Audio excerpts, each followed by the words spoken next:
And Glenn Rice's scoring record for the Heat has lasted 19 seasons. Will it come to a close tonight? LeBron for three. Kaboom! Once he got it going, the rim looked like an ocean.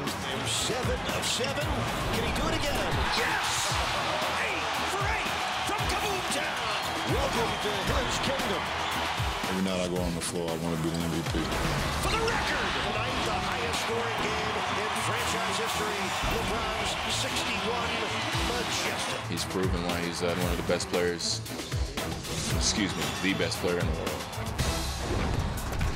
LeBron James owned the Bobcats and going off for a personal best 61. And since the big three came together, they have owned the Bobcats 15-0, outscoring them by about 14 points per game, making more than 50% of their shots. And we start our previews of Sunday's playoff games in the East with Rachel Nichols.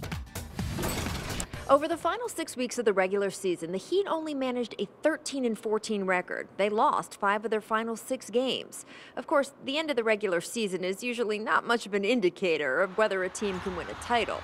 But if you're looking for momentum, the Heat don't have it.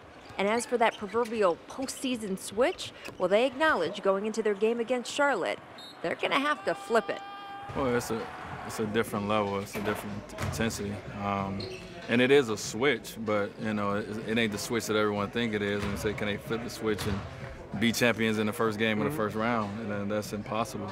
You know, like I always say, no one know they're going to be champions. You know, you have to work to get there. So do we have another level? Yeah, we have another level. You know, and I think most playoff teams believe they do have another level. There better be another level for us because this whole playoffs, it will get to that level. I don't talk about a switch or anything. We were grinding through the last 6 weeks. We were trying to figure it out, and we couldn't get over that hump. But we have a clean slate right now. Our guys have a good perspective about it. They're looking forward to playing against a very good opponent. They love this time of year. And that's what I hope. I hope the competition will bring out another level in us. What are the challenges of trying to make that pivot from a stretch that hasn't been going so well in the regular season to now do or die playoff time? Well, I mean, like you say, do or die. I think that mentality will change us. There will be a lot more urgency. I mean, we're out of time. We can't really make that many excuses or mistakes anymore. So we can hold each other. It's easier to hold each other accountable in the playoffs. So we're looking forward to it, and this is what we live for. Sense of urgency every single second. You know, certain games in the regular season mean more than others, but in the postseason, every game matters. For LeBron James, flipping that postseason switch means that today marks the start of his now annual media blackout, where he stays away from sports TV and the internet. He did manage to catch the recent documentary on the Detroit Pistons bad boy era, and he said he called out in amazement to his wife when he realized that just like his current Heat team, the Pistons fell short in their first NBA Finals, then won 2 in a row. Detroit could not win 3 in a row, though, something James is determined to do. And in terms of Miami and Charlotte, Rick, Dwayne Wade, you know, there's been maintenance on the knee, a lot of DNPs, limited minutes. Now that it's the playoffs, do you expect Wade to be Wade?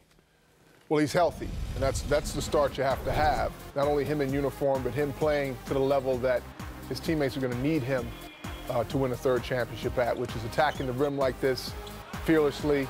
He can hit the floor, but he's got to get up.